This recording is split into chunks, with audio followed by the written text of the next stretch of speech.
ആരോ phone എടുക്കണ്ട.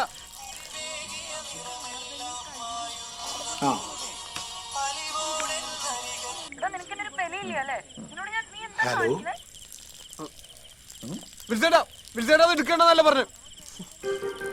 അല്ല, ഒരു ജ്യേഷ്ഠ സഹോദരനായിട്ട് വരും. പേര് വിൽസേട്ടൻ. ആ എന്താ പറഞ്ഞോളൂ.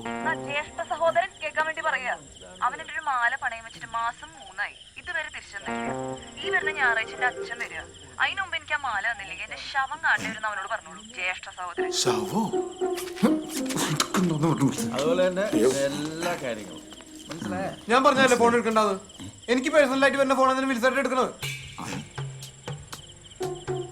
എല്ലാവർക്കും അവരവരുടേതായ സ്വകാര്യതകൾ ഉണ്ടാവില്ലേ?